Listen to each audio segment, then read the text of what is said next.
I've spent almost 10 years on a documentary all about the forever chemical problem, interviewing so many different incredible and brilliant people.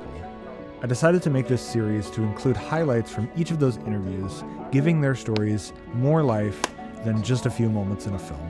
I'm Josh Stein, the Attorney General of North Carolina. In August of last year, I announced a statewide investigation into the use of this type of chemical, these forever chemicals. There's GENX at the Fayetteville Works plant, but there are others found in firefighting foam, and we're investigating that as well.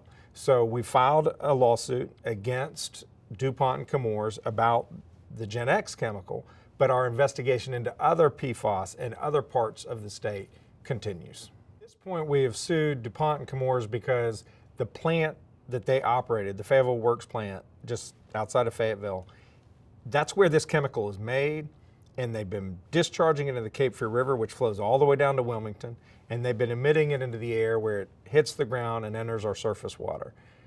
Any other case, any other company may be subject to future litigation. We're doing investigations into other places where there are concentrations of PFAS in North Carolina, and when we identify what the source was and whether there was any negligence on their part, then we will take action at that time. Each state can bring one-off actions against individual companies about individual locations where we find hotspots of this chemical.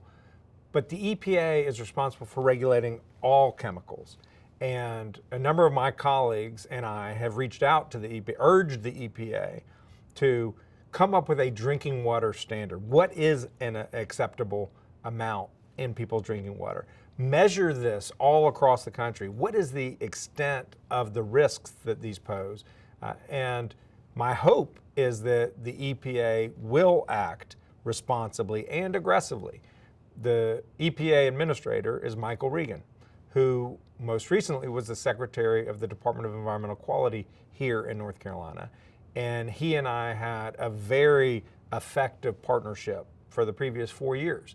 In fact, when the Department of Environmental Quality was concerned that Chemours was violating its discharge permits, both the discharge into the river and the air emission permits, my lawyers helped his team to negotiate a resolution with Chemours on those regulatory concerns. And it involved the largest environmental fine in state history, an elimination of the discharge into the water, a 99.9% reduction in air emissions as a result of Chemours making tens of millions, hundreds of millions of dollars of capital investments, and an assurance that neighboring property owners would have clean drinking water, one way or another.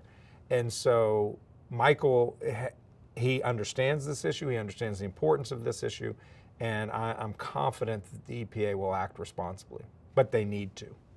I have faith in our system. It doesn't always get to where it needs to get as quickly as it should, but when people of goodwill make the right argument that identifies who's at fault, what the damage is, why it's a problem, I think that the right result usually comes. So I wish everything happened like this. I wish we could achieve a clean environment, we could achieve criminal justice reform, we could ensure that everyone is healthy, and it's hard work. There are reasons why things are slow. There are powerful interests that don't want to spend money in certain ways, or they don't want to take certain steps to minimize or mitigate the damage they're doing.